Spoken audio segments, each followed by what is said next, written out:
believe we are ready. Right. Oops, we don't want a message. All right, well, welcome everyone to the town board meeting of January 25th, 2023. I'm filling in for the supervisor tonight.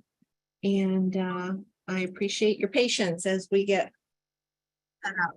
So if you would join us for the Pledge of Allegiance and stand, I would appreciate that. I pledge allegiance to the flag of America and to the republic for which it stands, one nation, under God, indivisible, with liberty and justice for all. Town clerk, could you call the roll, please? Councilman Chase, Here.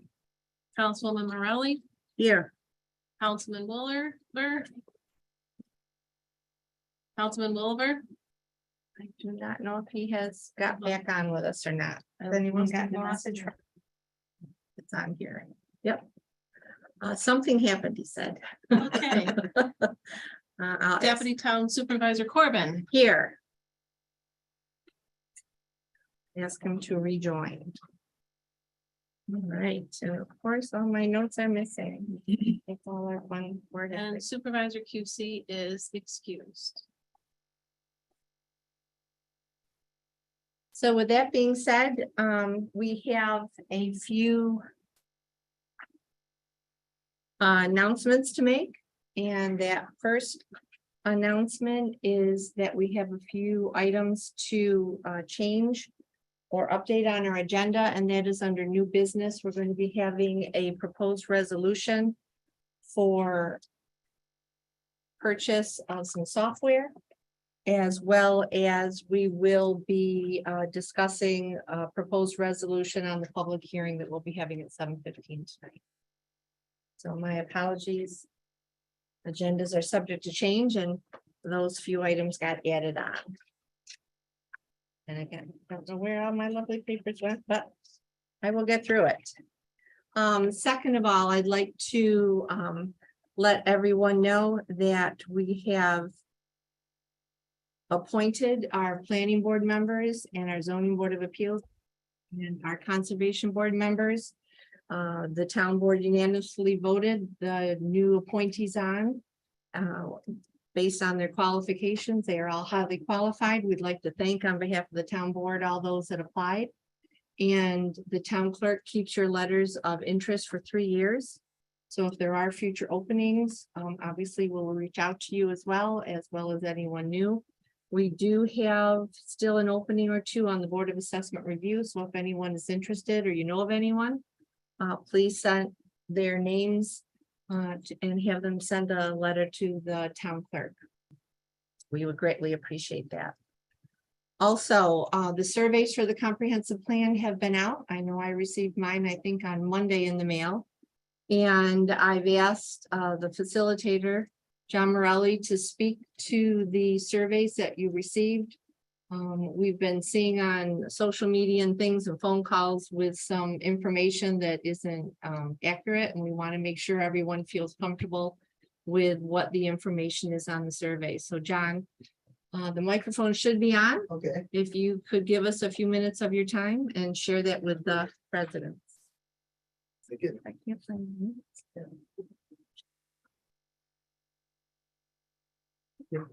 Thank you. And I don't have my phone, so I didn't send it to you. So Okay, not a problem. Thank you.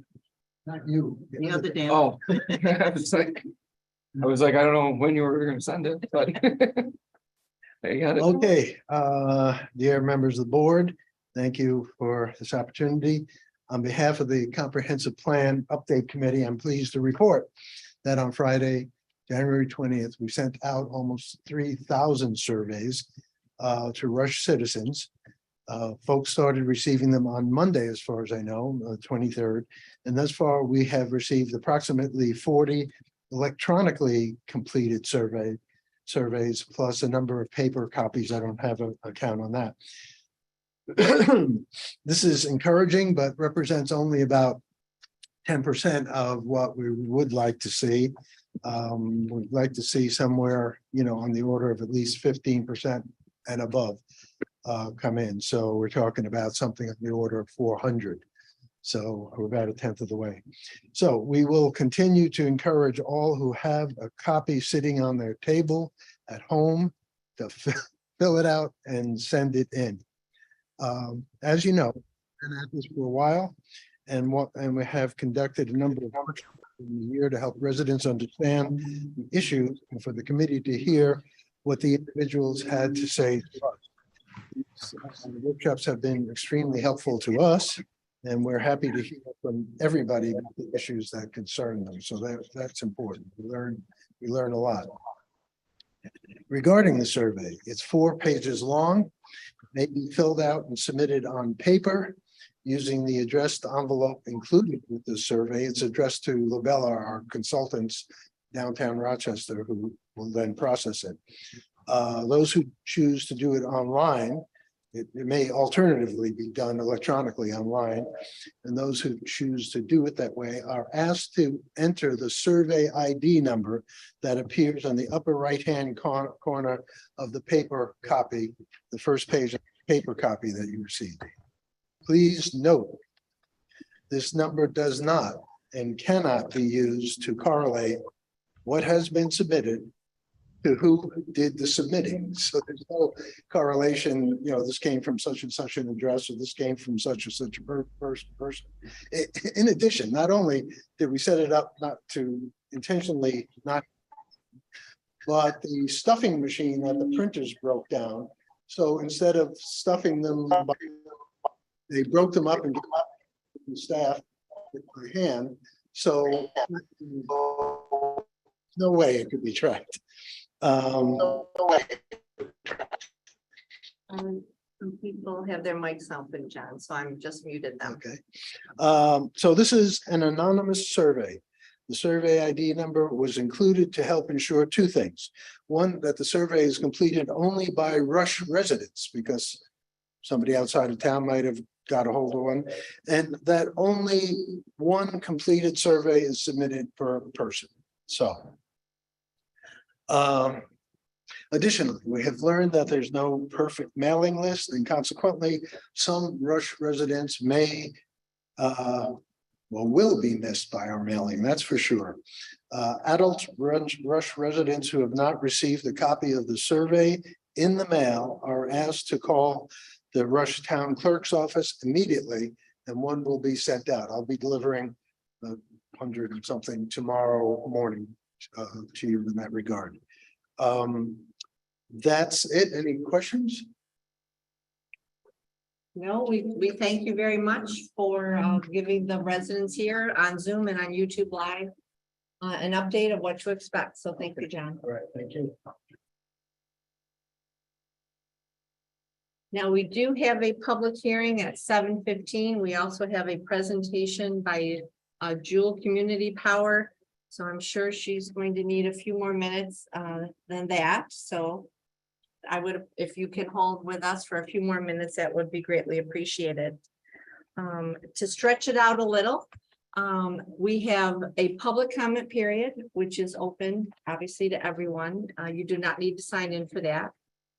We also have the public hearing at 7:15. If you do want to speak to the public hearing, there is a sign-in sheet over on the table. Anyone at home on Zoom, please check into the chat and say that you would like to speak at the public hearing and with your name and the municipality that you reside in. So again, if you don't want to speak at the public hearing, just a public comment period, you don't need to sign in for that. And I have found my notes, thank goodness.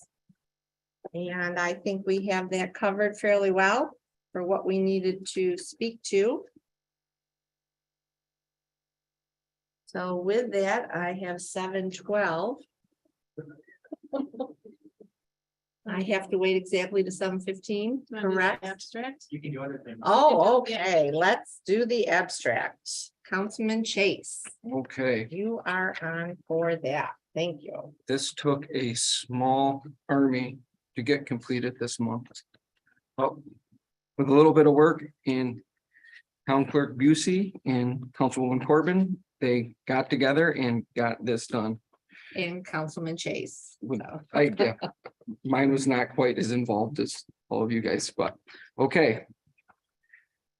I so move, having reviewed all vouchers on abstract 1-2 of January 25th, 2023, authorized payment totaling $154,000, $154,059.12, which includes Fund AA General for $92,581.67, Fund DA Highway for $52,514.99, and Fund LL Library for $8,962.46.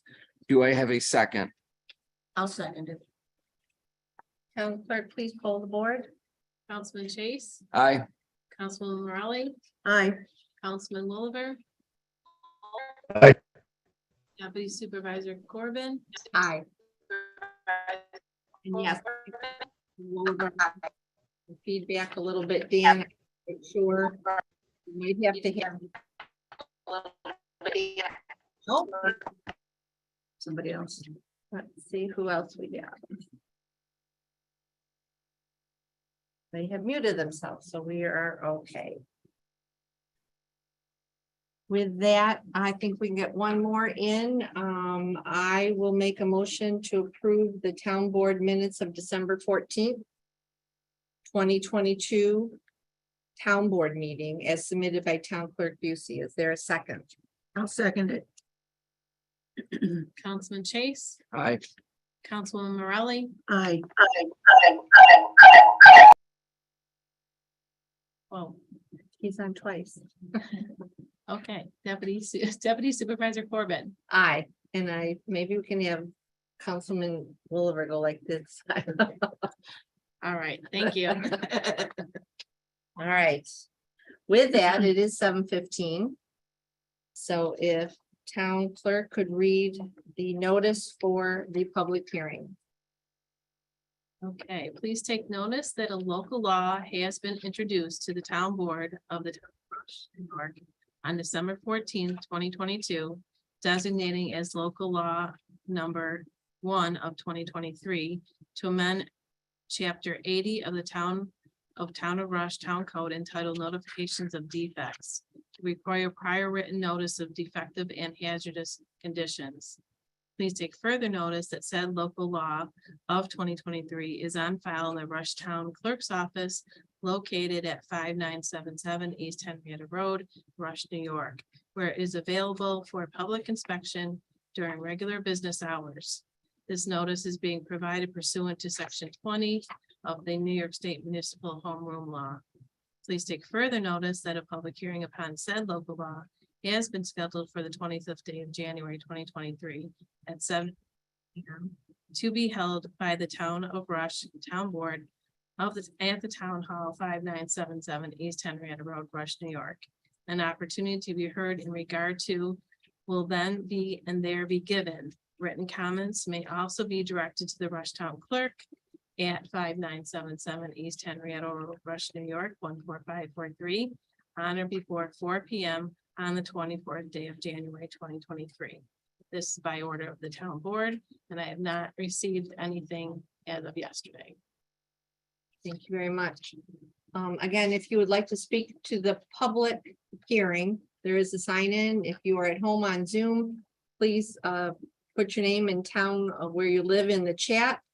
And I will just very briefly explain what this local law that we are amending to chapter 8 is called notification of defects to require prior written notice of defects and hazardous conditions.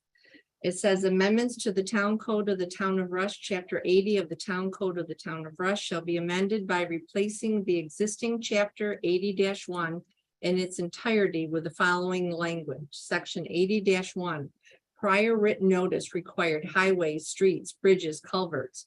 No civil action shall be maintained against the town or the town superintendent of highways for damages or injuries to person or property sustained by reason of any highway, street, bridge, or culvert being defective, out of repair, unsafe, dangerous, or obstructed unless written notice of such defect, unsafe, dangerous, or obstructed condition of such highway, street, bridge, or culvert was actually given to the town clerk or town superintendent of highways, and that there was a failure or neglect within a reasonable time after the giving of such notice to repair or remove the defect, danger, or obstruction complained of, nor such action shall be maintained for damages or injuries to person or property sustained solely in consequence of the existence of snow or ice upon any highway, street, bridge, or culvert, unless written notice thereof, specifying the particular place was actually given to the town clerk or town superintendent of highways, and there was a failure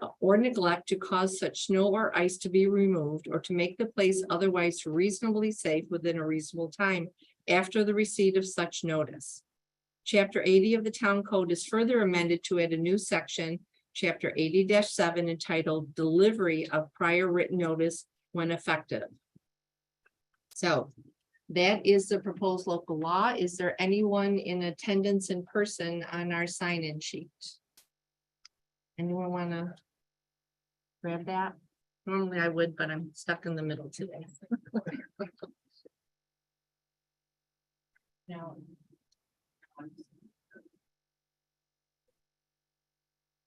And I see no one in Zoom waiting room. You're all set. So this is for the public hearing. Marion, did you want to speak? All right, for the public hearing, if you could come up, this is on the notice of defects. Hi, Mary Ann Rizzo, 25 Stoll Road. I just want to say that I don't really understand it and I didn't study it and I don't really know what it is. So if you could just explain it in very simple detail. That's easier said than done, so I will defer to our wonderful town attorney who has done this for us in the past. So this local law is intended to require or will require any claims of damage to person or property arising out of defects in the highways or in particular streets and highways that you need to give notice to the town. The town needs to have prior written notice before the town will be held liable for any type of damage. That's basically it. Okay. Thank you, David. Thanks. Is there anyone else who would like to speak at the public hearing on this proposed local law? And I don't see anyone in the chat. Town clerk, do you see anyone in the chat? All right, then I would like to make a motion to close the public hearing on local law to amend chapter 80 of the town code of the town of Rush. Notification of defects. Is there a second? I'll second that. Could you pull the board? Councilman Chase. Aye. Councilwoman. Aye. Councilman Bolivar, Aye. Corbett, Aye. Town board. Is there any discussion? You have all this proposed local. No, I'm fine. No, fine. Dan? Councilman? Okay. What we will then do is we will bring it up under new business for a proposed resolution at that point. So our public hearing is been fulfilled. We will go back to the public comment period. This is the open public comment period. So if you would like to speak in person, we have our wonderful podium up here with a microphone that now works. If anyone is at home on Zoom, please enter your name with the town that you reside in the chat, and we will go back and forth between in-person and those on Zoom. So we will start in the room. Is there anyone who would like to go forward? Well, first I should go first. Yeah. Kelly Pruden, I'm a resident at 6051 East Henrietta Road. I'm speaking as president of the library board. I'm not sure if this is the appropriate time to do this, or if I piggyback on the library director's report. I just want to refer back to Supervisor Cusey's attendance at our December 20th meeting. So what is your preference? I would say wherever you feel comfortable speaking to. No problem. On December 20th, Supervisor Cusey attended our library board meeting, and we asked him to clarify some comments that were made in public at a town board meeting. we had the town attorney there and we agreed that there was some miscommunication, and Mr. Supervisor Cusey agreed to 3 items being corrected on the town record. The first being that the statement that the library was not in compliance with the New York Comptroller's requirements was inaccurate. Supervisor Cusey indicated we've always been in compliance. He just had received bad information. We also had asked for a notation to be placed in the comment section of the YouTube video from the town board meeting where comments were made that regarding the library budget process. Trying to remember specifically. Kirsten, November 7th. We just want it noted that these comments were based on inaccurate information. And finally, we had asked the supervisor and he agreed that comments regarding the library's budget being incorrect and based on inaccurate budget projections was false. And again, that comment was based on bad information given to the supervisor. So I just wanted to make that clear. It was supposed to be done in the last board meeting, the 28th. It didn't happen quite the way it was agreed on. So that's why I just wanted to clarify. That way our library's reputation remains intact. We're doing everything we can to be fiduciary responsible, and we welcome any input from the town board. Thank you. That's it.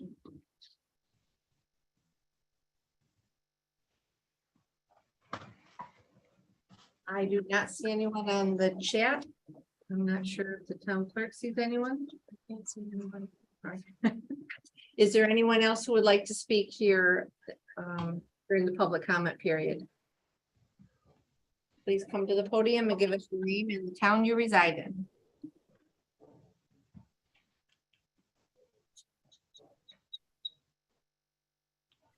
Good evening. My name is Janet Glocker and I live in the town of Rush. My sincere hope that you will direct Benjamin Wisniewski to continue to fight for our town's character, prime soils, indigenous residents dating back 500 generations. It is my hope that you understand that home rule and agriculture are constitutionally protected in the New York State Constitution until a zealous governor plays games with the promulgation of governmental policy. Let me remind you of how 94C and RS came about.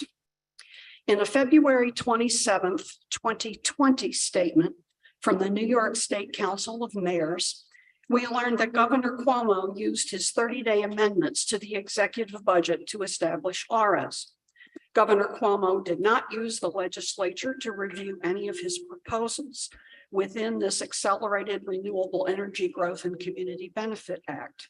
The following statements are quotes from the February 2020 pronouncement of the New York State Council of Mayors. Quote, "The act bypasses home rule by eliminating local zoning authority and the review of local environmental and economic impacts in siting renewable energy power plants, storage facilities, and transmission lines. The act limits local ability to negotiate pilots and obtain an equitable return for hosting renewable energy facilities. The act replaces the Article 10 siting board process to grant a permit to build within 1 year of a completed application." Close quote.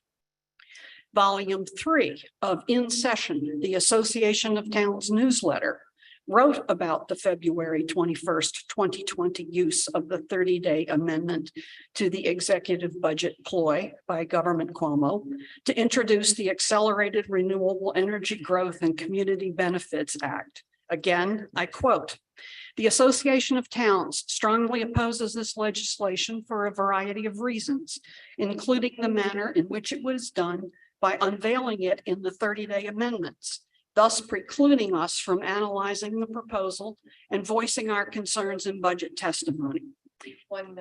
Major policy initiatives should not be included in the budget, and they certainly shouldn't be introduced at the last minute to thwart public comment. There have been a number of pieces of legislation to protect farmland. Governor Hochul has vetoed a major piece of legislation. She did, however, sign Senate 8889A to create the Agriculture and Farmland Viability Protection Fund.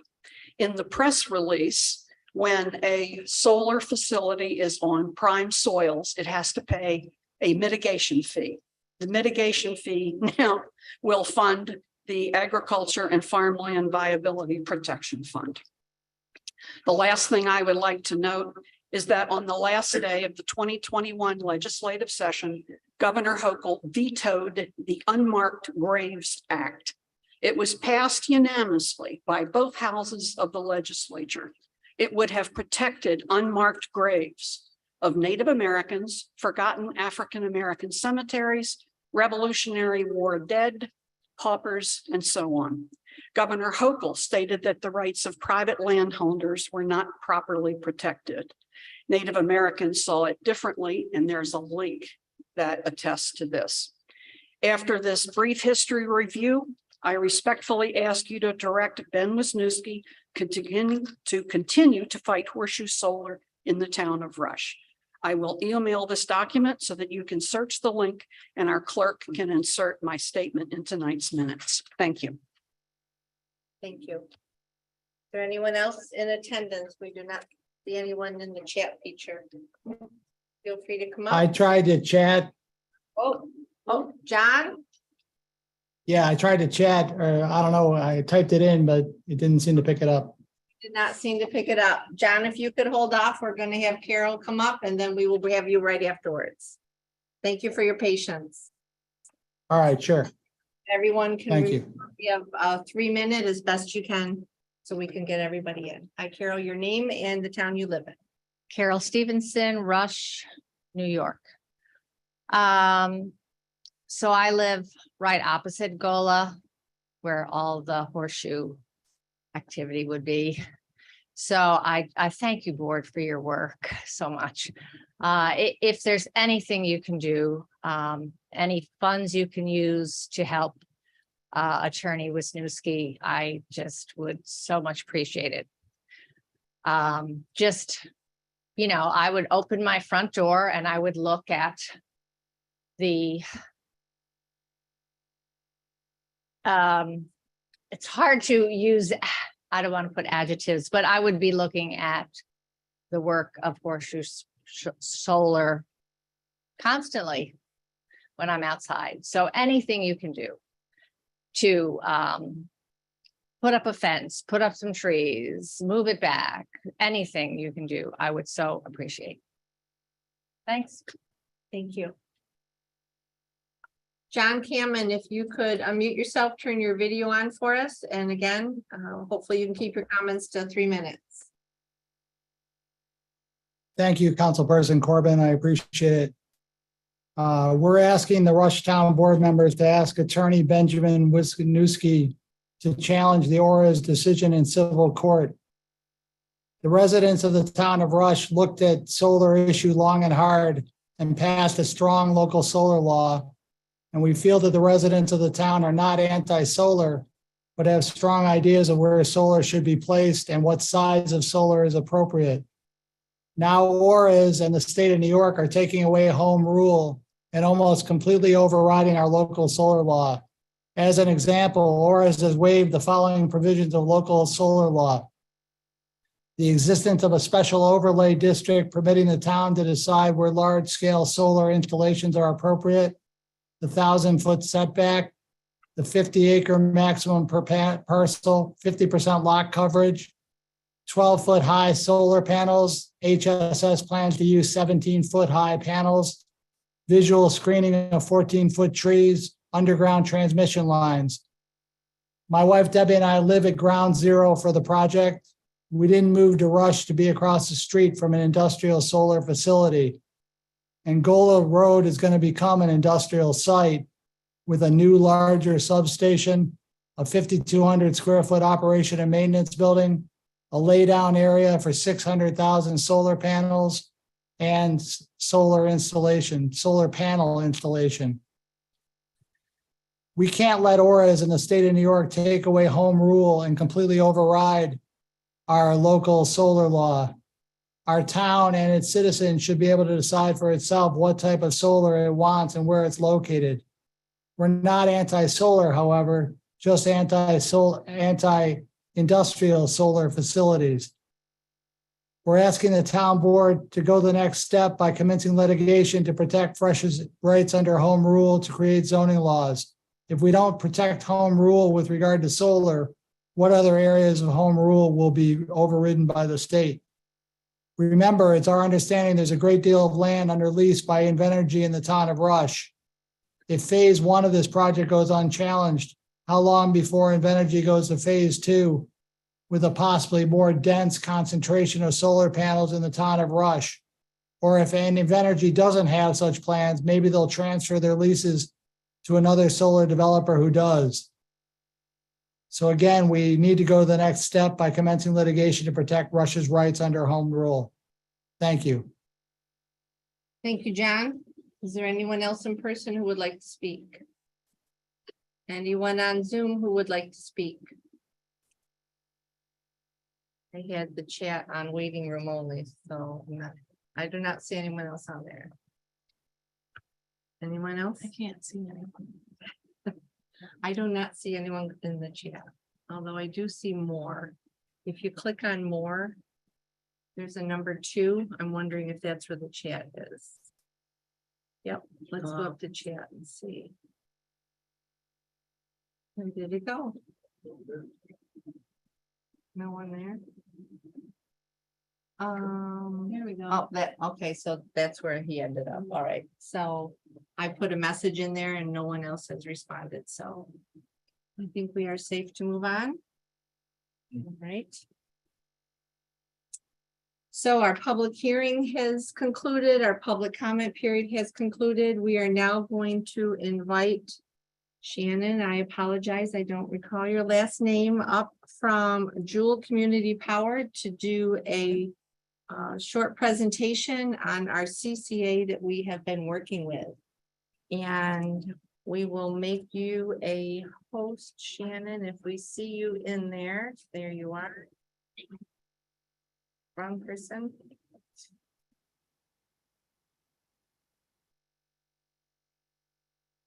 All right, town clerk, can you make her host by any chance? It's not allowing me to make her a host. Not sure if because you and I are hosts. Shannon Bellamy, did I hear that right? Yes.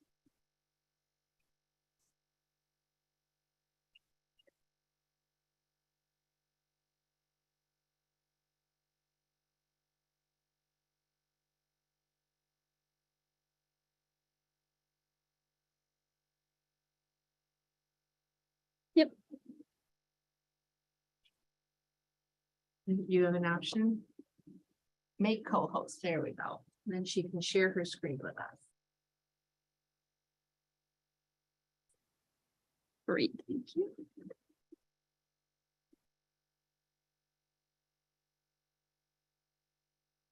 All right.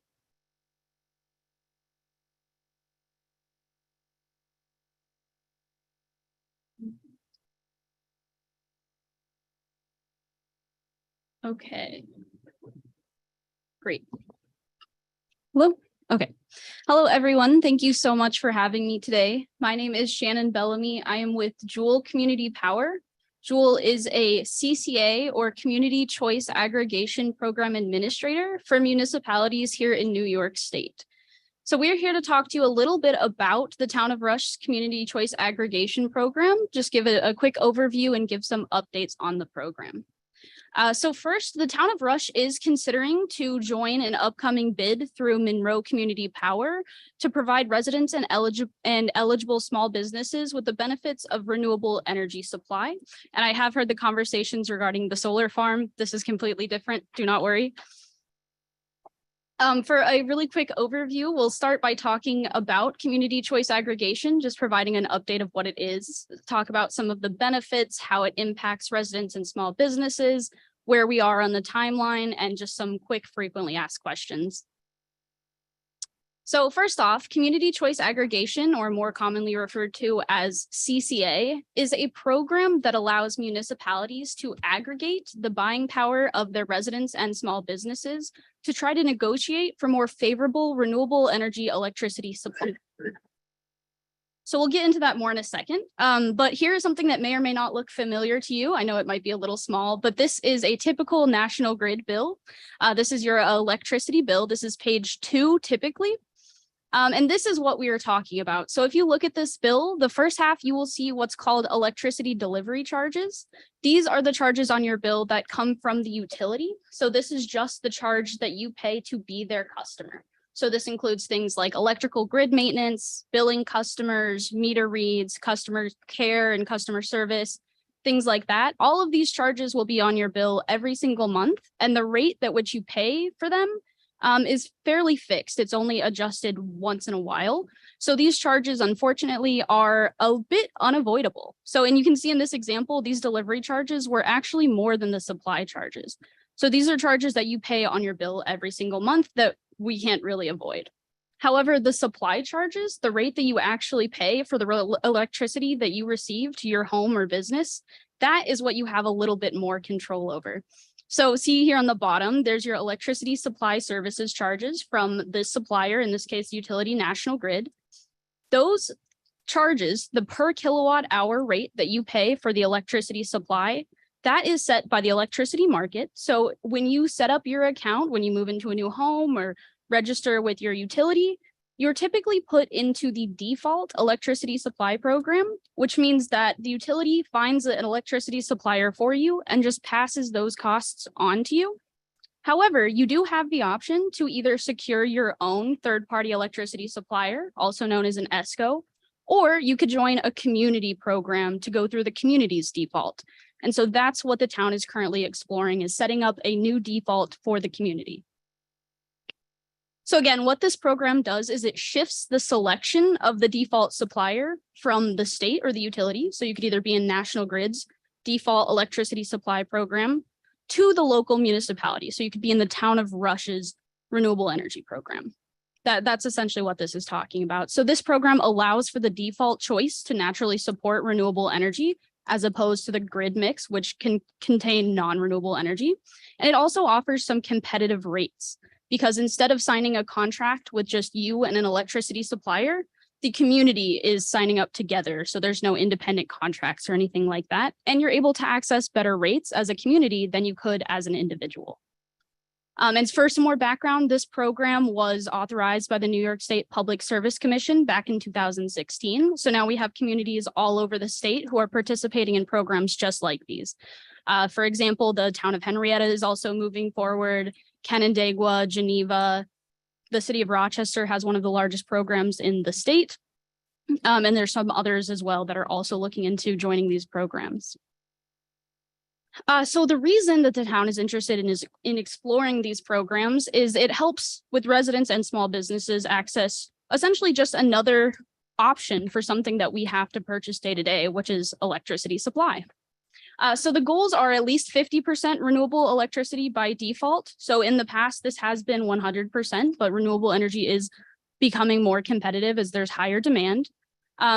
And to put a little more background into this, this is not installing more renewable energy anywhere in the area. This program would be utilizing existing renewable energy facilities here in New York State. So for most of these programs, we typically end up with hydroelectric electricity that is generated from existing hydroelectric facilities across New York State. So these funds would be going to support them rather than develop new ones, just keep the ones that exist. The more small family owned things like that, keep them up and running. It also, like I said, offers a cost saving opportunity because we negotiate for rates that are lower than what you would get as an individual. There are no fees at any time. You can join and leave the program at any time, no contracts or fees. And there's also strong consumer protection. So if you were interested in getting 100% renewable energy to your home or business, you would have to sign a contract with a third-party supplier for that, for either a fixed rate or a variable rate and whatever percent renewable you agree upon.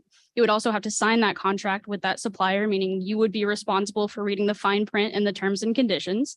However, with these programs, the town and the program administrator, Jewel, does that on your behalf. So you don't have to worry about any complicated contract language or teaser rates or anything like that. So one common question is, how does the role of the utility change? So with these programs, the utility continues to do what they do. They'll still deliver your electricity, still maintain the lines, they'll still bill you. There's only one bill.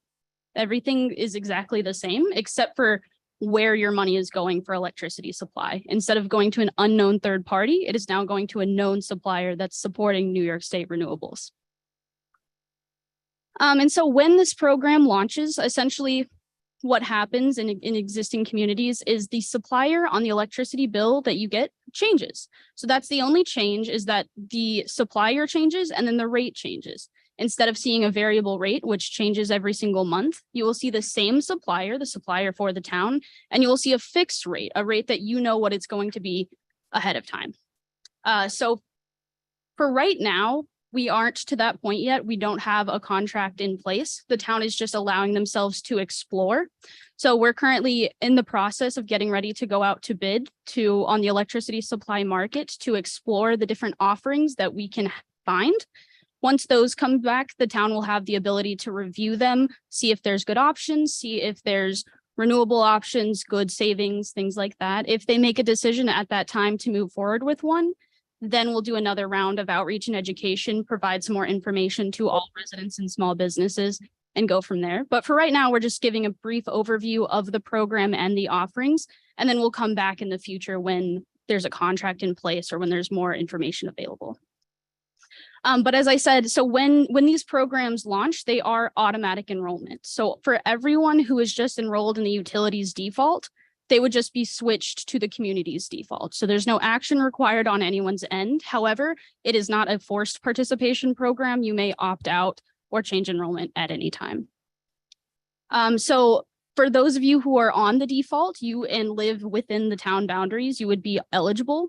Those who are not include this list of people. So if you already have a supplier or an ESCO, that wouldn't change, that would remain the same. If you have a block on your utility account, your utility account is not touched. If you are a energy assistance program recipient, or such as HEAP, that does not impact you. Or if you have time of use for your meters, that's a different type of meter reading and things like that, this does not apply to you. But everyone else, if you're on the default, in that case, you would be switched to the community's default. However, we will have more outreach and education, and you will be notified directly before that happens. So yes, so eligible customers are automatically enrolled unless they take action, but at that time we will have more information. It won't sneak up on you. But for a quick overview, so right now we're just doing outreach and education before we go into that reviewing contracts, seeing what's out there, period. Then if the town does find a good contract and is interested in moving forward, then we would have another round of outreach and education. We do more presentations, more mailers, flyers, things like that.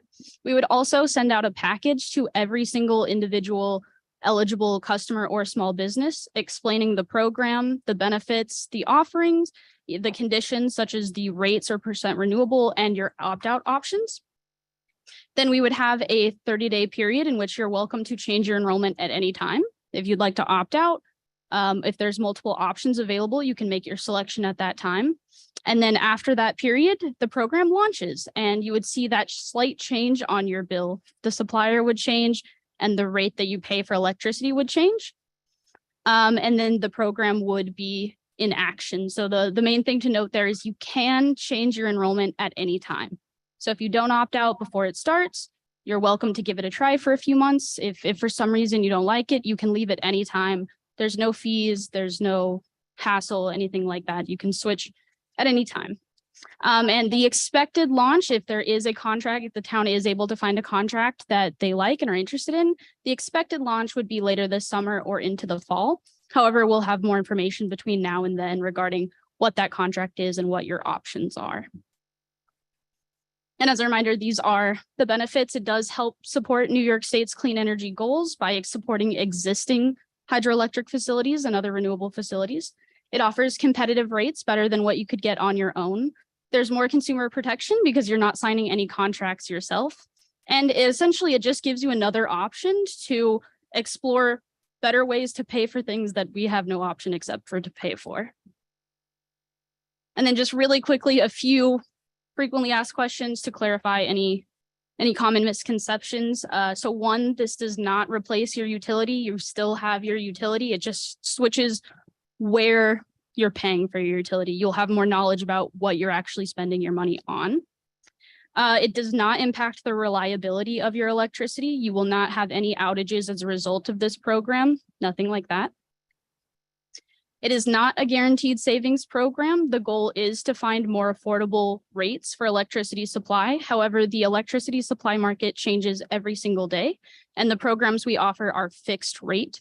So it's impossible to have a fixed rate that's always lower than a fluctuating rate, but we do typically have programs that are cheaper than the electricity supply market. So there is a potential for savings, but it's not guaranteed. And you are able to change your enrollment at any time. You do not have to stay in the program the entire time either. The most common question is, can you participate if you already have your own solar or community solar? And as far as this program is concerned, and as far as your electricity bills are concerned, those operate in different ways.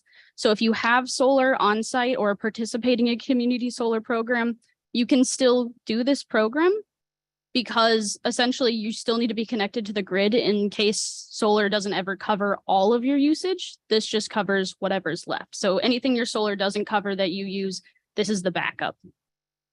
And then typically the program contracts average around 2 years, but will depend once we see those contracts and see what's available. But when that time ends, the municipality could either choose to renew the contract, explore new contracts, or just go back to the typical utility default. So by no means a long-term commitment, mostly just exploratory. However, most of the programs we have do tend to just renew. And then we also have a lot more information available online. We do have a website, monroecommunitypower.com. And for reference, Monroe Community Power is just a group of communities in the area that are all in the same program by the same administrator. So that includes people like the town of Henrietta as well. We also have a Facebook page, Monroe Community Power.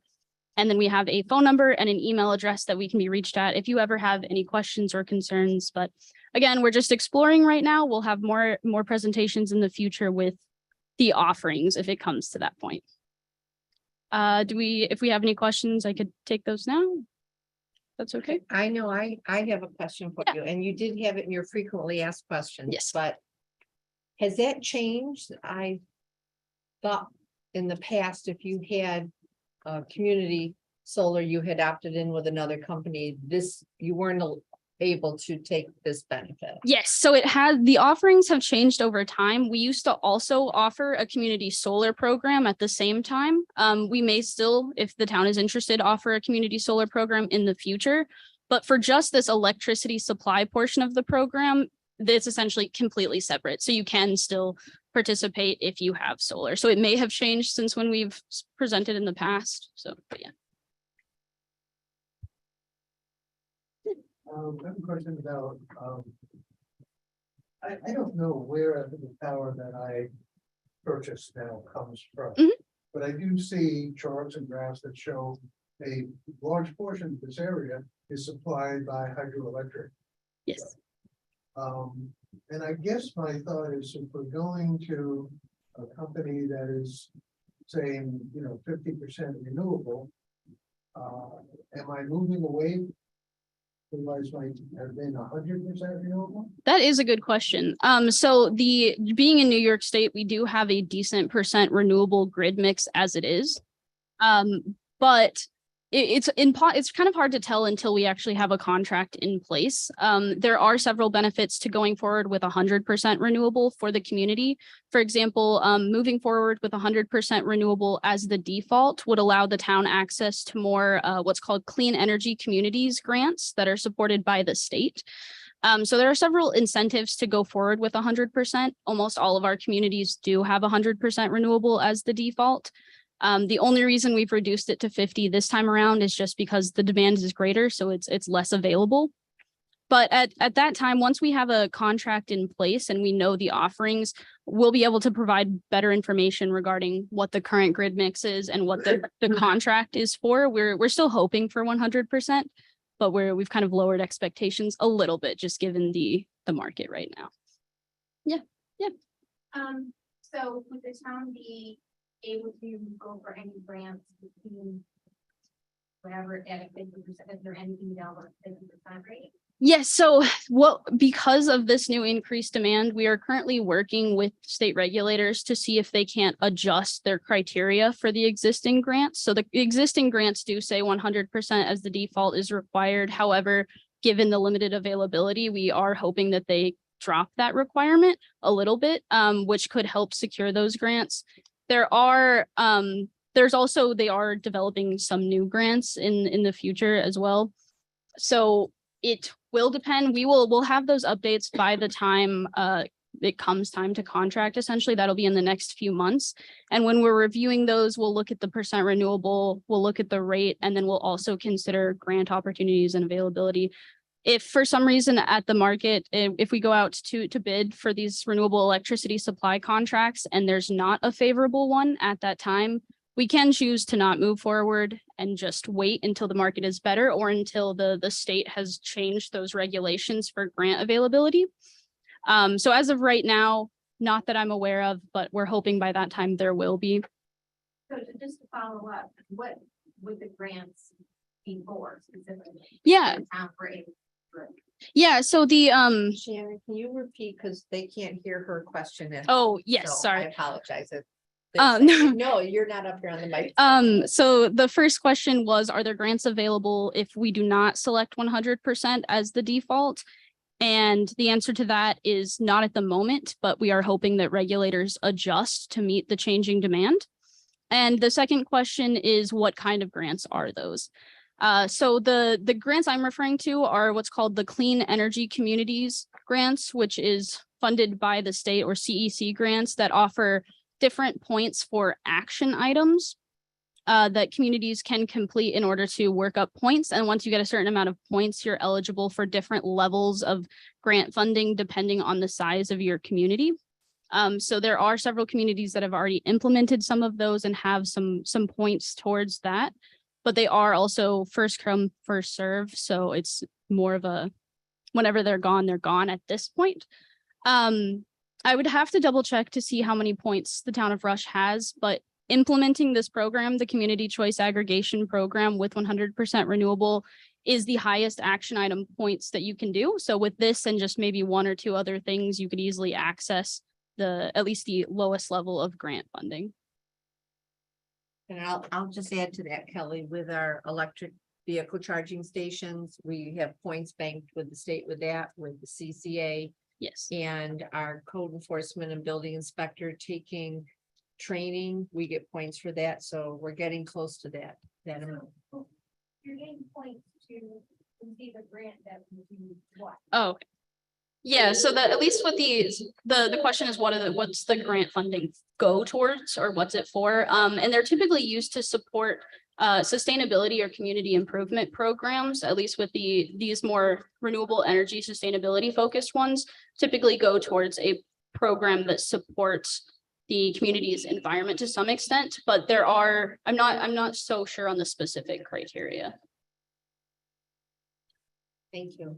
Yeah, and I can also provide some more information through the links that can be shared as well. Thank you very much, Shannon. Is there anything else? I don't think I saw anything on this one. No, okay. Thank you so much. I appreciate it. Thank you very much. Thank you, Shannon.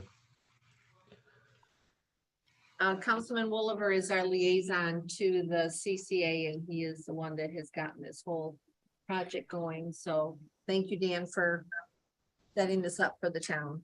You're welcome. All right, then, let me get back to which I believe is, we have had our presentation. We have approved one set of minutes. We're on approval of minutes. I know we got a note about the December 28th minutes. Is there anyone that feels comfortable with a resolution on that, with the update? I'm comfortable with it.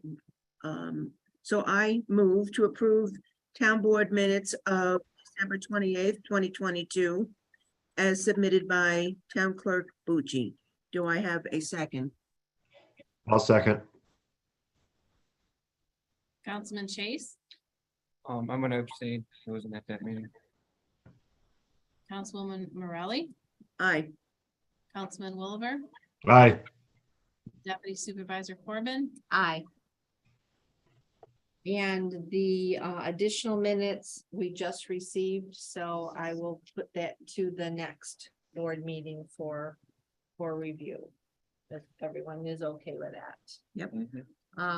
We've approved the abstract. There's no transfer of funds. And for those of you in attendance, those on YouTube Live and on Zoom, this is a different kind of meeting. We've not had a chance to hear from our department heads and share with the residents what they've been doing. So we've asked them to attend tonight and give a brief overview of what they have been doing in 2022 or whatever they'd like to share. And it simply went by alphabetical order of the departments, not your names, but by your departments. So our first invitee is our town assessor, Mr. Minio. I'm not sure if I saw him on, let me double check.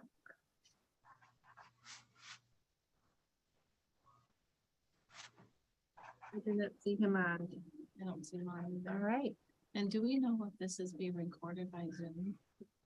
When you first came on, town clerk, I know it gave you a red line.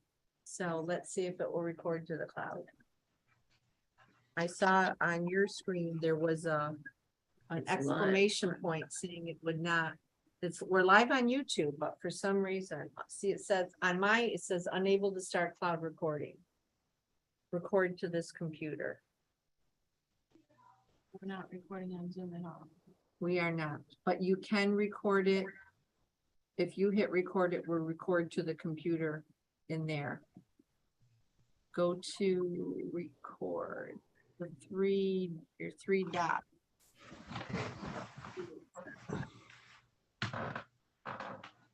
Record to the cloud. Let's see what it says. If you hit record to the cloud, unable to start. So record to your computer. So we'll just have to get it off the rack. I have no idea why. Well, Never seen that before. I think I didn't like to hit it. One more thing to do. Yeah, that's true. Good point. All right, after A comes B, so we will invite Building Inspector John Lindbeck up to our podium to share with us. And for those of you at home, be ready. The town clerk's probably going to push a button and the camera is going to zoom very quickly. So those of us sitting in the room that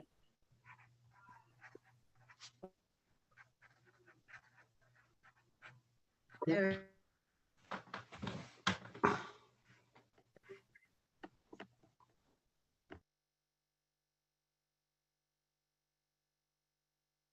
There we go. Got it. Your video is off, Pam, down in the bottom left corner. Okay, there you go.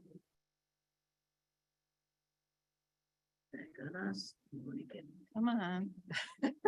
Well, we've got John. Either that or look at Dan and think of me. Go ahead, John. Good evening. I started in July of 2020, and we didn't really start recording the number of permits, the cost of construction, and the permit fees. So in 2021, I started doing that. And in 2021, we issued 136 building permits that represented $5.3 million worth of construction in the town of Rush. And that brought in $18,300 in fees to the town.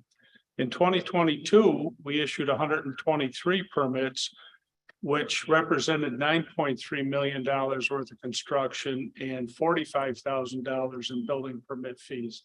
Now, one big component of that was the Werner Solar Farm that's $4.9 million worth of construction, and that was a $25,000 building permit fee.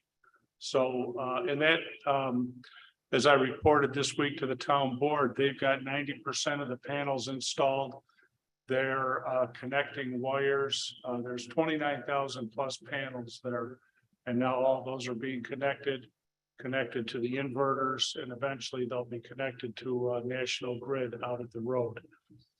But we are doing that now. We're tracking the amount of construction that's going on in the town and the fees that we bring in. At the beginning of 2022, the New York State Department of State mandated that all municipalities within New York State review the manner in which they enforce the Uniform Building and Energy Codes. And our town code chapter 36 addresses how the town does that. So at that point in time, it was only me. Our new code enforcement official wasn't on board yet. So I became the focal point for taking that part 1203 from the state, which was 30 plus pages, and comparing it to our current code, working with the attorneys in the town board to make sure that we had the best parts of both our own code and this part 1203 incorporated into the code. And I was very happy to report to the board at that time that Rush was very well ahead of the curve with what the state was requiring for minimum standards. And then we took that final document. The attorneys, crafted the exact code language for it, and the town board approved it ahead of the deadline that the state had prepared for everybody. New York State Code Rule 56 is the state's Bible on asbestos, and everybody has to adhere to the rules. I've implemented through our building permit process, if somebody's starting a renovation, a demolition, or addition project where the primary structure was built before January 1st of 1977, 1974, we have to have an asbestos survey conducted on that before we allow the people to conduct the work. And it's primarily for the safety of the residents and their neighbors. So that's been in place, and I haven't received too many complaints. It's an additional cost for a homeowner, but again, when you explain the benefit, it's usually accepted fairly well. And with that too, Town Clerk Busey and I reviewed the building permit application form, and we revised that. There was some extraneous information on that that we didn't use, and we updated that to give it more current information. It now has several pages of instructions to a homeowner or a business that wants to do work, some of the things that they'll encounter during the permit process. And that's been well received. So I'm happy about that. The town also decided in 2022 to look at the code and make it more farm friendly. And I've worked with several groups to look at different code sections. How do we make them more farm friendly? And one of my primary functions there is to look at other sections of the code to see where, if we change one section, there might be impacts in others. So we want to make sure that we do a thorough job of that. We initiated dialogue between a company called Crown Castle, which is a land acquisition and management company nationwide. And they represent most of the major cell carriers in the country. And they own the tower out back here. So when Verizon or Dish or T-Mobile want to do work to these towers, they have to come through the town. And the way our code had been written, we had to force them through the planning board process. And there's eligible facilities requests that don't have to do that. So again, working with the attorneys and the town board, we at the end of 2022, they modified the telecommunications tower so that we can streamline that process, stay within FCC guidelines, and not hang up our planning board for 2 to 3 months with cell tower applications that are really quite simple. Going forward into 2023, I'm working with town groups to review and revise specific town code sections. There's been several very good dialogues that have been going on over the last several weeks to keep that moving along. And finally, I'm working with Barrow Architecture to verify that the final design scheme for the 1911 Rush Scottsville Road structure complies with all the New York State Building, Energy, and Fire codes. So if there's any questions, I'd be glad to answer those. No, I always enjoy and find fascinating the reports on how many permits were issued and the value of the investments being made in our town. It's very encouraging. Yes, everybody in Rush has a pole barn, and those that don't will have one soon. Anyone else on the board? Thank you, Okay, John, very thank you. much. Going from A to B to C, we have our code enforcement officer, Doug. Doug, if you'd like to join us, Thank you. we would appreciate it.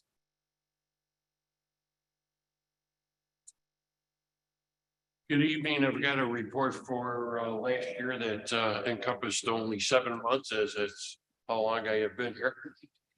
During that time, I received 45 zoning complaints for various activities. I completed 12 commercial fire inspections within the town. Additionally, I did 5 construction inspections along with our building inspector. I've also worked on safety systems here in the town hall upgrades, and we're continuing to do that. I've secured a place and a program for adult protection for an at-risk elderly resident here in the town, which I was very happy because she needed to have somebody in her corner. So that was done by Monroe County Adult Protection. I started identifying unsafe and abandoned homes in the community and started establishing contacts with the owners or the banks of these properties to try and keep them up, or it's very hard to get them to sell. So I won't even say try to get them to sell these properties. I responded in those 7 months to 3 fire department calls for various situations. I assisted our supervisor with the hazard mitigation report. And at the same time, at the request of the supervisor, I helped with the development of the Rush Refuge in the new tenant on site. I assisted our building inspector with his year-end report that he filled out for the state as required for 2022. And I also issued 5 separate operating permits for the town and attended those special events here in the community during the summer and fall times. To continue for this year and in the future, I'm still continuing to mitigate code violations that are on the books, and currently I have 3 cases that are in front of our local justice court with our town attorney's interaction. Continue to do commercial inspections and chip away at the different businesses here in the community, and establish a up-to-date list and info on all of our community properties and that's something that's needed very much. I'd like to institute a software program for my 2 positions as code enforcement and fire marshal, and put into that program, what if it becomes available, the 2022 and 2023 information, because that's all I have, obviously, to put into that program. And that program would also supply us with all of our templates for forms and letters that I use on a regular basis and streamline our records so I can have something to look back at. I'd like to continue the work on the safety systems in the town hall. And also I have begun work on identifying the multi-housing properties that need to be inspected per the state code in our community. And I do not have permit fees to supply you with because they are minimal in my position. So that is not something that I can really tip my hat about. Okay. And that's about it. Any questions on the board? Oh, thank you. Thank you, and my apologies for not also saying you also wear the hat of fire marshals. Nope. Thank you. All right, we're up to the letter D.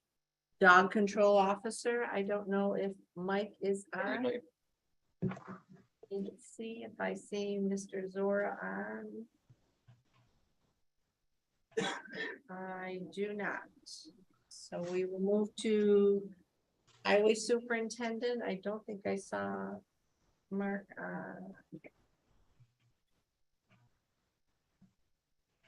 No.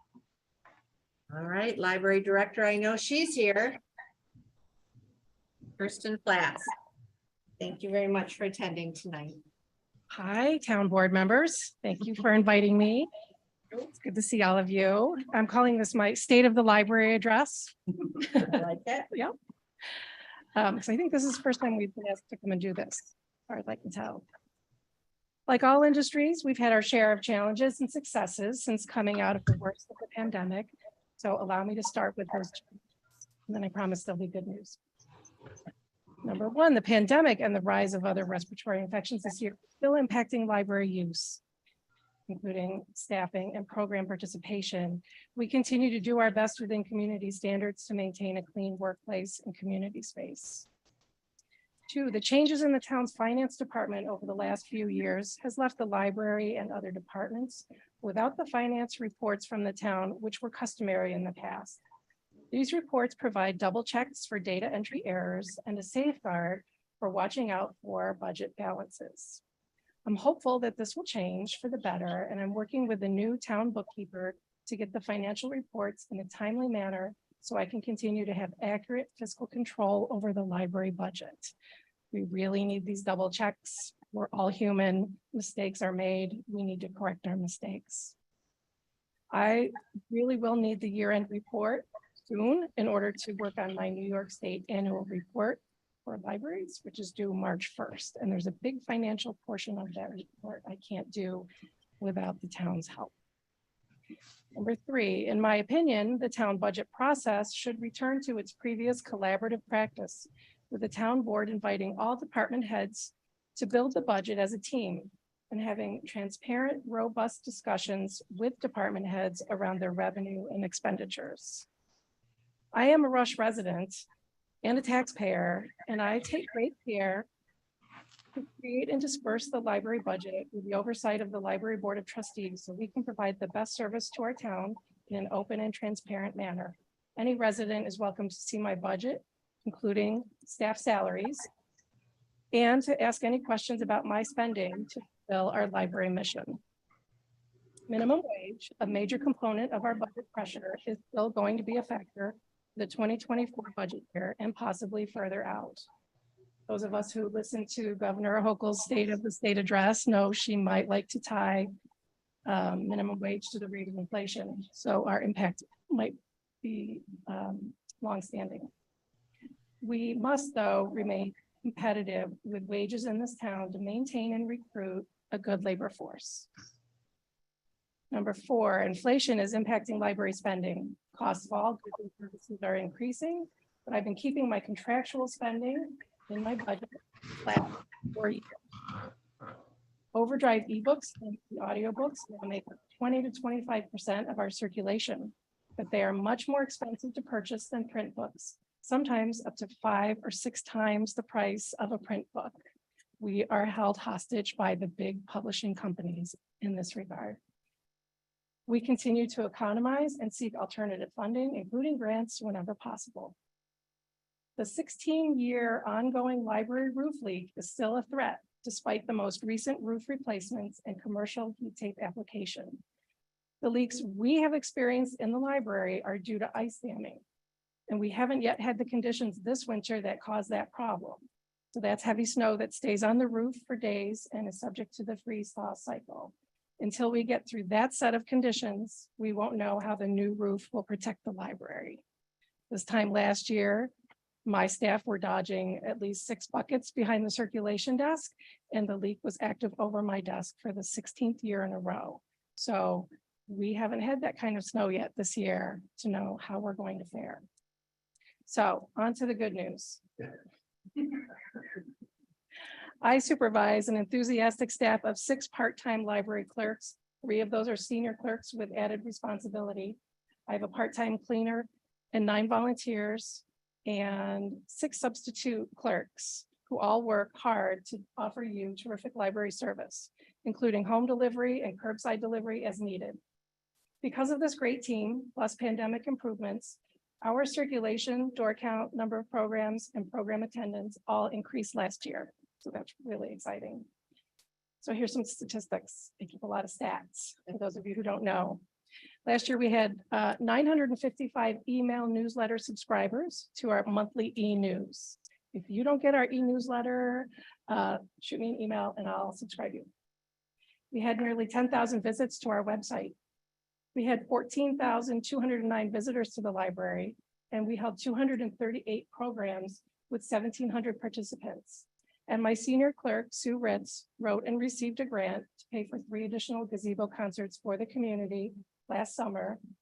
And that was based on matching funds from the Library Board of Trustees Fund. The library board paid to upgrade the teen shelving area with custom bookcases built and installed by our local craftsman, Keith Eggleston, to match the children's room. The Library Board of Trustees has updated its policy documents, and we are nearly done updating our long-range plan. I have personally renegotiated 2 leases for upgraded copier and computer technology that will reduce our technology costs starting this year. Over the last 4 years, I've worked to future-proof the library along with the Monroe County Library System. We have applied for and received federal E-rate funding grants to assist with upgrading the library and our server room with all new network cabling and a new network switch. And we also added a new, more robust wireless hotspot for patrons. Funding for these also came from library fundraisers and our capital expense budget. After analyzing our budget, our patron habits, the economy, and national trends, we eliminated overdue fines along with the Henrietta Library, all overdue fines for the public, in a move that helps local residents, especially those on fixed incomes and our working families. We are collaborating more than ever with other county libraries, local businesses, and community agencies to offer our residents unique opportunities for learning, entertainment, and community. Our Library Board of Trustees meetings are open to the public, and we work together to solve problems through process improvement and compromise for the benefit of all residents. Please contact me if you have questions or concerns, especially about my budget. You know, it was a hot topic this year and people didn't ask me questions, and I'm afraid of the misinformation that's out there. Please know my door is always open. Thank you. Thank you very much. Thank you. Our next invitee is the Recreation Supervisor, Patricia Stevens. Pat, are you with us? Yes, I'm here. All right, if you could, well, I just saw you a minute ago. Unmute yourself and turn your video on, and we will sit back and listen. Thank you for being here tonight. Thank you for asking me to come. The first thing I'd like to say is that the last couple of years have been very challenging to get the Recreation Department back to its pre-COVID ideals and attendance and income. And I'm very glad to say that things have really taken off for the Recreation Department. We have programs in the pavilion 5 days a week. The pavilion is rented almost every single weekend. There's been programs that I've had to close because they're overfilled. I can't be more happy on how the department is going. Thank goodness I have Pam and Denise to help me because it gets so busy, we get overwhelmed. It's been really a wonderful comeback since COVID. As far as The budget, I have to agree with Kirsten, it was kind of a challenge, and I hope that in the future, we can talk to the town board when budget time comes. It makes it much easier to discuss any budget issues. I've really enjoyed working with the Horses Friend. It's been a real positive experience, a very good learning experience for things that I have not been familiar with. The property looks beautiful, and all I've heard is positive things as a result. We've added some new programs based on the community's requests, and they've gone extremely well. U of R contacted me, and they would like to start coming to Rush to offer some types of vaccinations, so I'm very excited about that. I've tried to get the county to come out for a long time, so I'm really happy to hear that they're going to be coming out and doing that as well. I can't be more happy on how things are actually going for the recreation department. Does anyone have any questions or anything about the recreation department? Pat, I'd just like to commend you for your hard work on A Horse's Friend, because I know without you being the point person, a lot of things would have taken longer. So thank you for being so proactive on that. Oh, thank you, Amber. I appreciate that. Anyone else have any questions for Pat? No, I appreciate all the programs that are being offered in this town, both by our recreation department and our library. Thank you. I'm sorry I don't have a report like everyone has. I was not expecting to give a very thorough report. But like I said, I'm so glad to see that things have turned around for the recreation department, because after COVID, after school, we only had 19 kids. Now we have 36. So I'm so glad that everything is going extremely well. Thank you very much, everyone, for your support too. Thank you, Pat. Our last invitee is our town historian, Sue Mee. I think Sue is on, or yes, she is. Hi. Hi, Ian Sue. here. Hello. Okay, I'll just give a kind of a bulleted list summarizing some of the activities that I've participated in the second half of 2022. I have been the historian since 2014. This year, I was asked to serve as co-lead with Councilman Woolaber for the 1911 Corner House project. In this role, I've been working with the town board, the Historical Society, and Barrow Architects to create a master plan design for repurposing the use of the house property. All the town board members have toured the house, as well as visited the history room in the town hall to gain an appreciation of the existing collection and the space in both areas.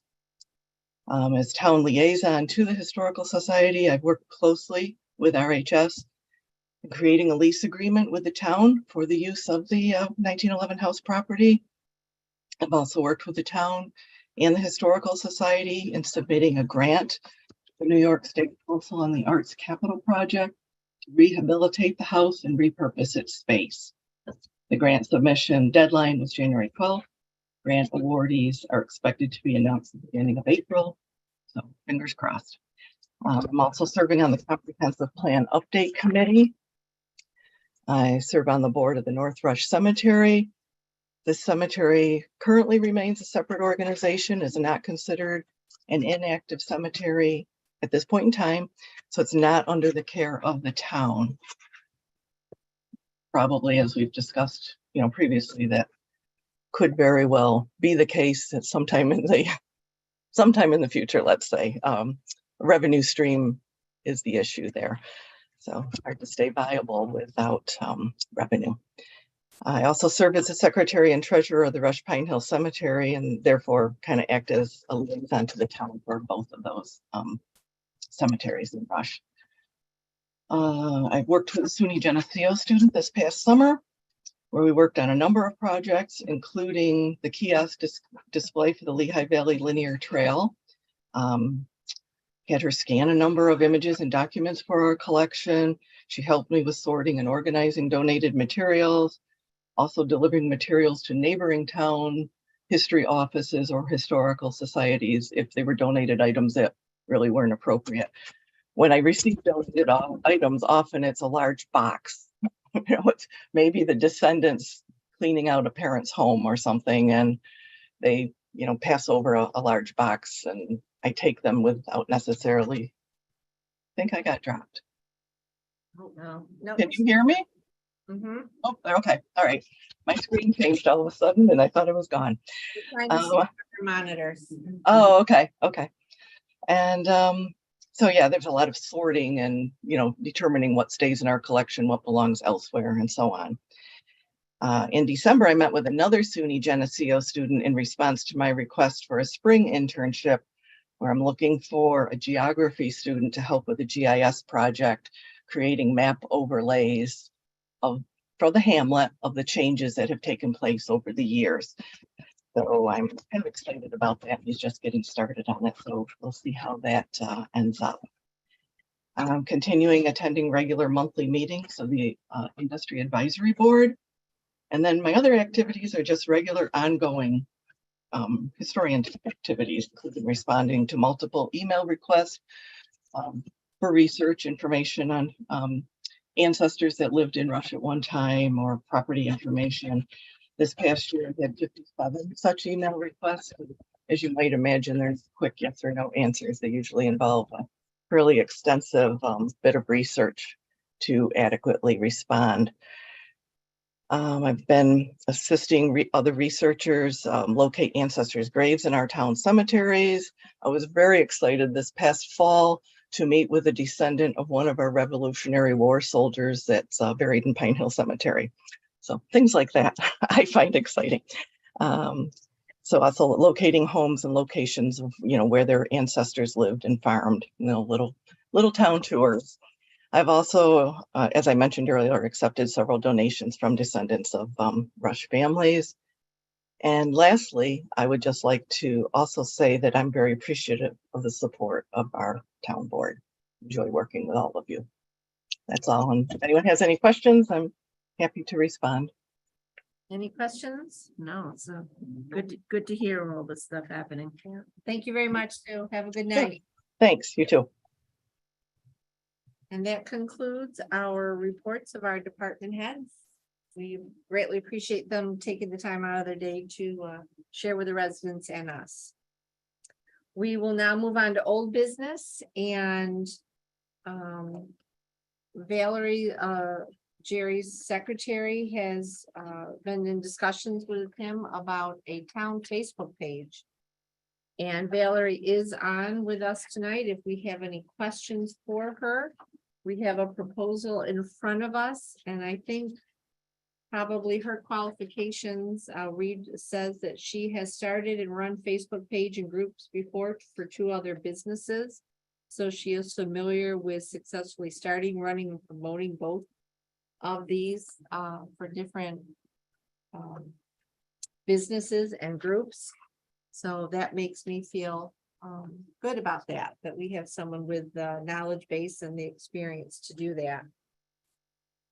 So I know this has come before the town board in past years, and we've never acted on it because I don't think we had someone with Valerie's qualifications to take this on. There's lots of benefit. She has shown us, she's given us some statistics, but this would increase hopefully public engagement, public information being given out to the public. I know I'm on Facebook, so I would watch it. So the plan is a proposal for the supervisor secretary and the town clerk's office to be the administrators. After the page is up and running, it would be a great opportunity for the community for social interaction, for information sharing, so on and so forth. So I'll open it up to the town board. Again, Valerie is on Zoom with us tonight. Do you have questions? Do you have concerns? Do you need clarification? Now is the time to ask. So I don't have any problem with it. I think it would be a good asset for the town, and if Valerie feels comfortable setting it up and running it, then I think it would be fine. Dan Wolliver, do you have any questions for Valerie after you've read her proposal? between? No, I think it's a good idea. Jean? No, I agree. I think we should do this and link it with our other, post and share posts with our other community Facebook pages. A lot of information gets out and people find out about a lot of things in the town via Facebook. So I think it could be a very positive thing. I agree. Valerie, I don't want to put you on the spot. Is there anything you would like to add? Ask us?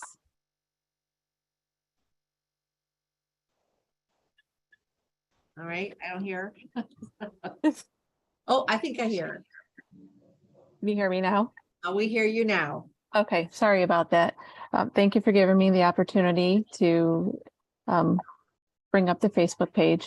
I just think it would be a great opportunity to bring the other residents in to see what we do as the government here for the town. I think it also is the way that the younger generation is interacting with. They are using the webpage, but they're also using social media. And that's how a lot of people are getting their information now. So I think that would be great for them to see how things are done, help maybe get them more involved in the government and just allow them to be more interactive. So I'll consider myself not old then, Valerie, since I have Facebook. As I've thought about this and I've talked with Valerie and thought about it, what I'm thinking is to have, if Valerie can set up like a pilot Facebook page and put that together and send it for our Jerry's review, because it comes, this will be his office in charge of it. Before it actually goes live, just so we can kind of get a look at it, get a feel for it. And even though Valerie is our expert on it, we can feel comfortable with what she has set up and things like that. Valerie, is that a possibility to do something like that with setting it up, but not actually going live on Facebook? Do you know? I believe it is. Okay. It's been a little bit since I've started one from scratch, but I can definitely look into that and make sure that that's how it works. All right. Are we okay with that? Absolutely. Dan, Dan Williver, does that sound like a plan? Yeah, I like that. And then we can, Valerie can let us know her time frame, and then we can put it on the next agenda to review and hopefully finalize. Thank you very much, Valerie. It was a great proposal. Thank you for your consideration. Thank you. Second on our old business is an update to the town hall roof and replacement. It is completed. The one that we weren't expecting. So now the next step is to get the ice melt system on. And I know the supervisor is in touch with the contractor and we'll be getting back to the town board on that, as well as library director. I know we had to wait for them to finish the roof before they did that. Right. Makes sense. But do we have any idea when they might? I have an email and a phone call into them and they are looking at their schedule. Okay. Probably weather related too.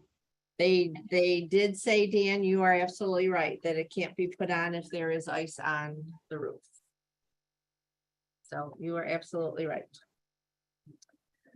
Even though on the agenda, there is no new business, we did add 2 items to the agenda.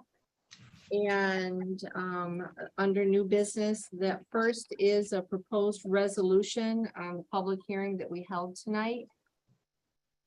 I feel comfortable moving forward with that resolution.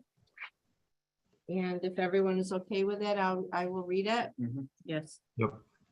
A resolution to adopt local law number, I believe the town clerk said 1 of, or maybe not, of to be determined of 2023 to amend town code chapter 80 entitled notification of defects to require prior written notice of defective and hazardous conditions. Whereas a resolution was duly adopted by the town board of the town of Rush on the 14th day of December 2022, calling for a public hearing to be held by the Rush Town Board on the 25th day of January February 2023 at the Rush Town Hall, 5977 East Henrietta Road, Rush, New York at 7:15 PM. To hear all interested parties on a proposed local law to amend chapter 80 of the town code entitled Notification of Defects to require prior written notice of defective and hazardous conditions. And whereas notice of said public hearing was duly advertised in accordance with law, and whereas said public hearing was duly held at the Rush Town Hall on the 25th day of January 2023 at 7:15 PM, and all parties in attendance were permitted an opportunity to speak on behalf of or in opposition to said proposed local law or any parts thereof. And whereas the town board of the town of Rush, after due deliberation, finds it in the best interest of the town to adopt said local law. Now therefore be it resolved that the town board, as the only involved agency and therefore the lead agency, hereby determines that the aforementioned local law constitutes an unlisted action under the New York State Environmental Quality Review Act seeker. The town board has completed and reviewed the seeker short environmental assessment form and hereby determines that the aforementioned local law will have no significant adverse environmental impacts. And be it further resolved that the town board hereby adopts said local law number of 2023 to amend chapter 80 of the town code entitled Notification of Defects as set forth in the attached local law, which is incorporated herein and made a part thereof. And be it further resolved that the town clerk be and hereby is directed to enter said local law into the minutes of this meeting and to give due notice of the adoption of said local law to the Secretary of State of the State of New York. Be it further resolved that said resolution and said local law shall take effect immediately upon its filing with the office of the Secretary of State of the State of New York. Is there a second? I'll second it. Any discussion or good? Could you pull the board? Councilman Chase. Aye. Councilwoman Morelli, Aye. Councilman Williver, Aye. Deputy Town Supervisor Corbin. Aye. The second addition to the agenda for tonight under new business is proposed resolution to allow the supervisor to enter into a lease for Toshiba for business technology software that is needed in the town clerk's office for the current printer, scanner, and faxing machine that we have. The proposal that the town clerk gave us is not significantly different than what we are currently paying. Is there any discussion on this? I know she would appreciate us acting on it if we feel comfortable tonight, so she can get the lease. Yeah, no, it seems to make sense. We have had a current copier for 5 years, and I think better than having it continue for another 5 years, get a new one. So the whole for the new, same a whole new copier. A whole new copier. I think the difference is $5-6. Right, that's very reasonable. Anyone care to read the motion? Resolution number of 2023, I so move to approve the supervisor to enter into a lease with Toshiba for business technology software needs associated with printing, scanning, and faxing for a period of 63 months at a monthly charge of $345.47 with budgeted funds from AA 1670.400. Do I have a second? I'll second. Councilman Chase, Aye. Councilman Morelli, Aye. Councilman Williver, Aye. Deputy Supervisor Corbin. Aye. And before we adjourn I think we've covered everything. Did I miss anything? Oh, I know we didn't do reports. We did the reports of us. That's what I was just saying. Town board Guys. reports. Town board reports. I jumped right into everybody else. I'll start off. I have no report. Councilman Chase? Yes, I do. Oh, okay. And then, on January 9th, I attended the town board workshop meeting. I guess that was prior to our last town board meeting, so I probably said I did that then. So I also attended well, I didn't because that was our organizational meeting and we didn't do our reports. That's why. I That's put that in right. there. Okay. So you're good. I also attended the comprehensive plan update committee meeting on January 18th. At that meeting, they were just kind of working out the logistics of getting that survey out on time and making sure that the online one matched the hard copy one that was mailed to everybody. And John got right after it and got everything out, and I think everything was done and out on Friday, so we're fortunate and lucky and good to go, so that is all that I have to report. Thank you, Councilwoman Morelli. So on Thursday, January 12th, I attended a conference call, really a webinar put on by the Monroe County Planning Department to talk about signing up and for and beyond their portal for CDBG applications. That's Community Development Block Grant applications. So I signed up for that. It was a very brief call, but I got us in there by being there. So that was the main point of that.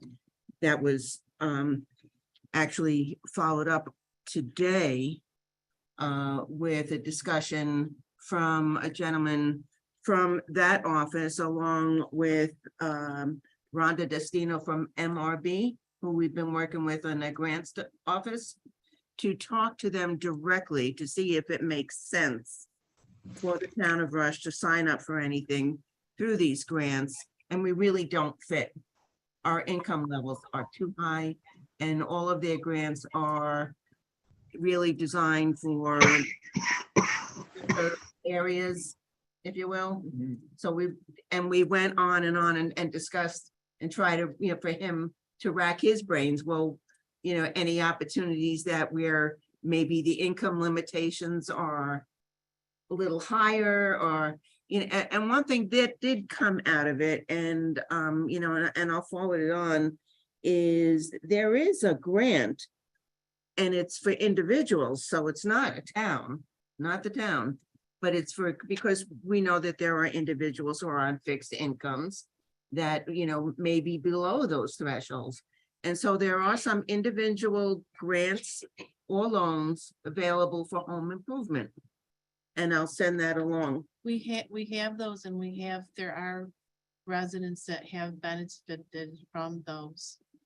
That's great. Each and every year. Yeah, so, I'd like to just make people aware of those things. So we do have the Yeah, applications right in my office, Good. right out at the table. good.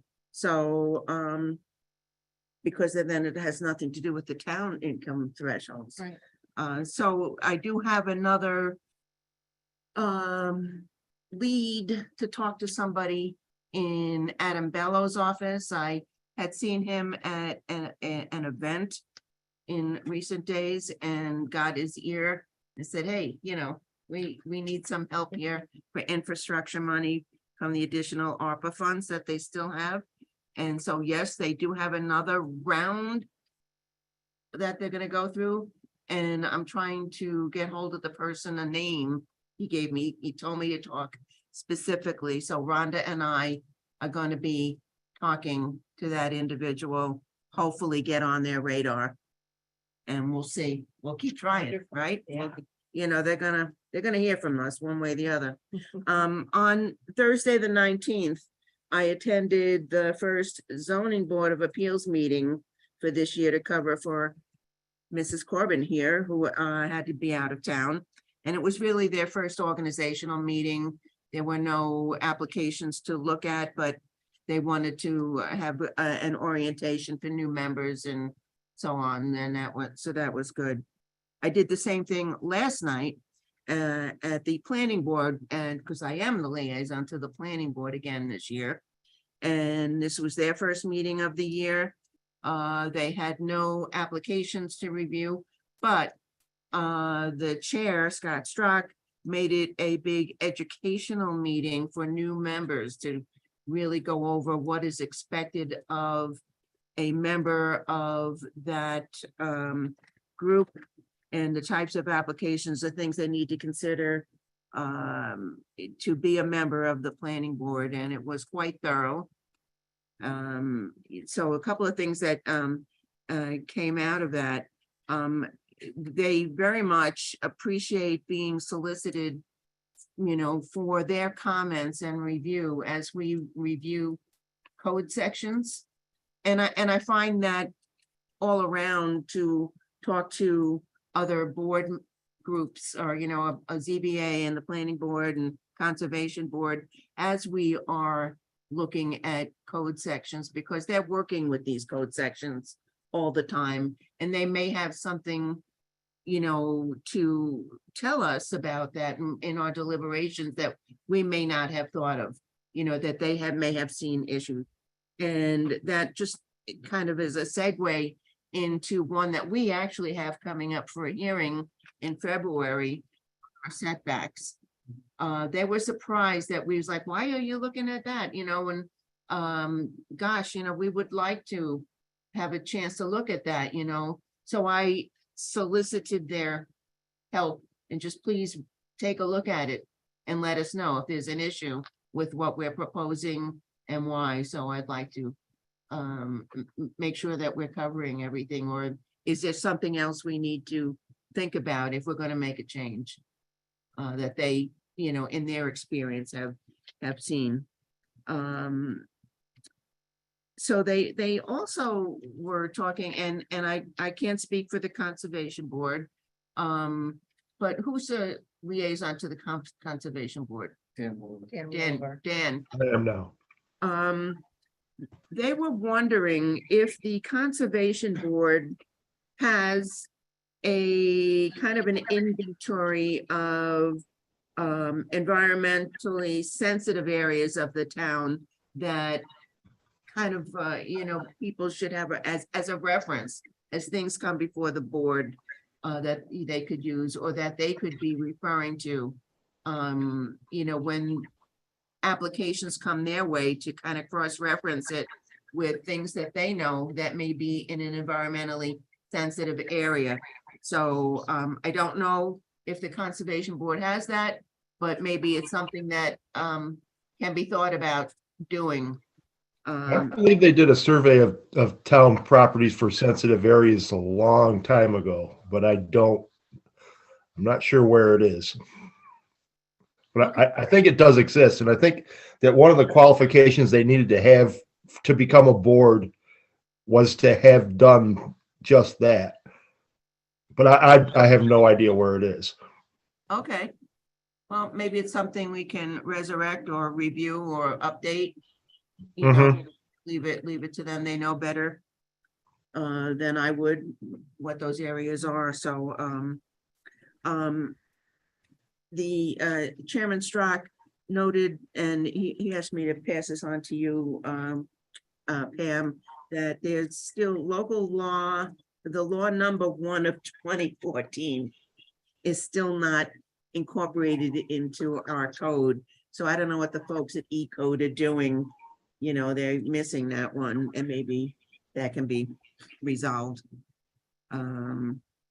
They also want our help in reviewing the 4-hour requirement, training requirement, the continuing education that's required, not only the planning board, the zoning, but the zoning board. Our boards have a training requirement 4 hours a year.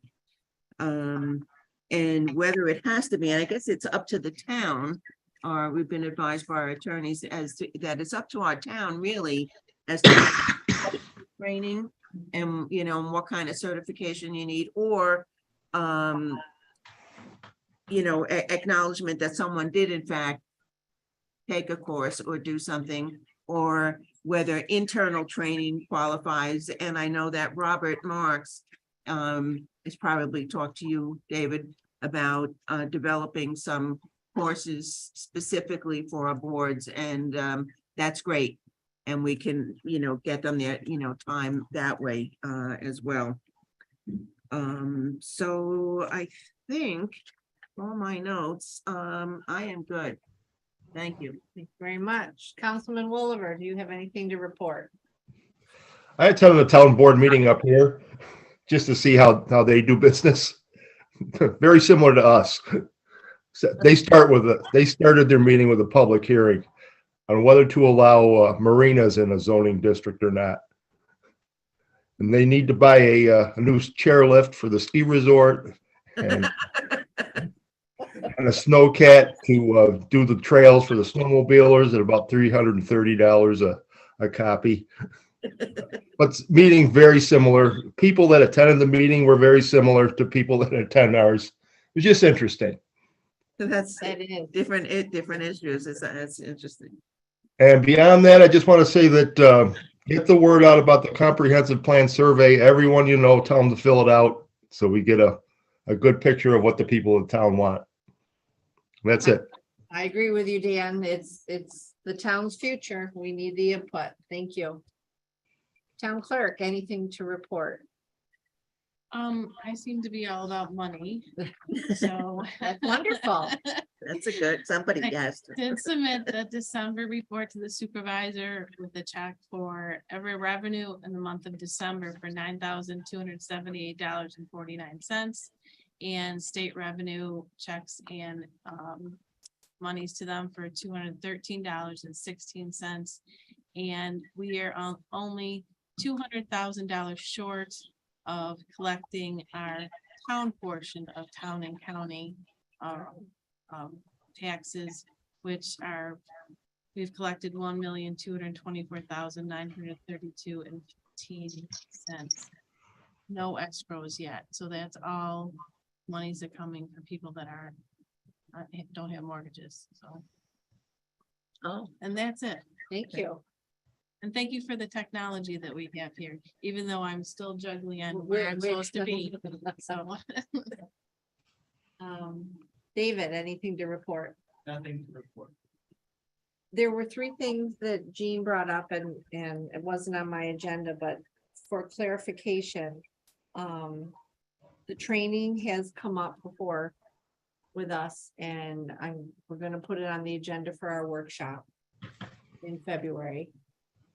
Also, the public hearing for everyone who's here and at home at our next meeting, February 8th, is a public hearing on setbacks from the highway center line.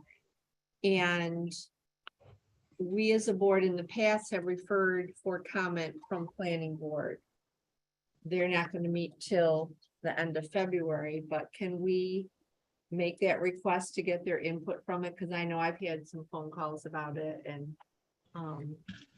any sort of input from their experience. I'm just trying to see what. Could they come, could Scott or somebody have something for the February 6th workshop? Or are you saying because they won't meet to get together? to Right, make a they decision? just met last night. You can do, all you need to do at your next town board meeting is to hold a public hearing. Okay, Close the public hearing at that time if you want, or you can keep it open to elicit additional public comments. okay, But any comment you get from the planning board or Scott is not dependent on you keeping the public hearing open or closed. Okay. Closing it. You can open it, close it at next board meeting, and then if you're not comfortable with, we're not ready to proceed with adopting, deciding on that local law, you can hold it off and put it on to the next, any subsequent board. So, until you're ready. okay. All right, I just wanted clarification Yeah. for all of us on that matter. So I think we've checked all our boxes. Upcoming meetings, there is a town board workshop on Monday, February 6th at 7 o'clock here. You can also join us on Zoom or watch it on YouTube Live. And the next town board meeting is February 8th, Wednesday, and there is a public hearing on that amendment proposal local law on setbacks. And it is posted on the town website, so if anyone wants to read it ahead of time, please do so. And I want to make sure, I'm hoping that at our workshop on February 6th, that I will have an opportunity to go over the water district reports. Okay. All right. With that being said, and all our business having concluded, I will make a motion to adjourn the meeting at 8:57 PM. All in favor? Aye. Aye. We will be going into an attorney-client privilege session, so